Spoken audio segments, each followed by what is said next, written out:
আসসালামু আলাইকুম, সবাইকে আমার চ্যানেলে স্বাগতম। আশা করি সবাই ভালো আছেন। আজ আমি আপনাদেরকে অবাধ্য স্ত্রীকে বাধ্য করার একটা ইসলামী তদবির দেব, যেটা প্রয়োগ করে আপনি আপনার স্ত্রীকে বাধ্য করতে পারবেন আপনার নিজের। এটা খুবই পাওয়ারফুল। যদি আপনার নিয়ত বা উদ্দেশ্য বৈধ থাকে, আপনি সঠিকভাবে প্রয়োগ করেন, আপনি যদি ঠিক অপারগ থাকেন আপনার স্ত্রী দ্বারা, আপনি খুবই জ্বালার মধ্যে আছেন, এরকম যদি হয়, আপনার স্ত্রী বাপের বাড়ি চলে যায়, কথা শোনে না, পরপুরুষের সাথে পরকীয়া করে, আপনার সাথে মেলামেশা না করে, শারীরিকভাবে মিলন না করে, এমত অবস্থায় আপনি চাইলে এটা তার উপর প্রয়োগ করতে পারেন।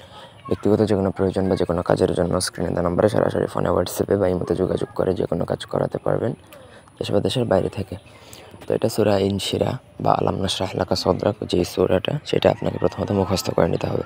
এই সূরা মুখস্থ করে আপনার স্ত্রীর কপালের সামনের দিকে কিছু চুল, মুঠির মতন, আমরা চুল মুঠ যেভাবে ধরি একটু শক্ত করে ধরে, আপনাকে এই সূরাটা 3 বার পাঠ করতে হবে এবং আস্তে করে 3টা ফু দিতে হবে। ঠিক একইভাবে আপনাকে এই তদবিরটা তার উপর 7 দিন প্রয়োগ করতে হবে।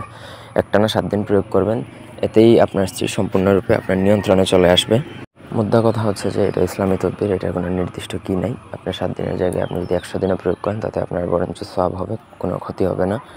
তবে কথা হচ্ছে যে আপনার স্ত্রী আপনার বাধ্য হলে আপনি তার সাথে কোনো অন্যায় আচরণ করতে পারবেন না। আপনি তার সাথে ভালোভাবেই সম্পর্কটা কন্টিনিউ করবেন।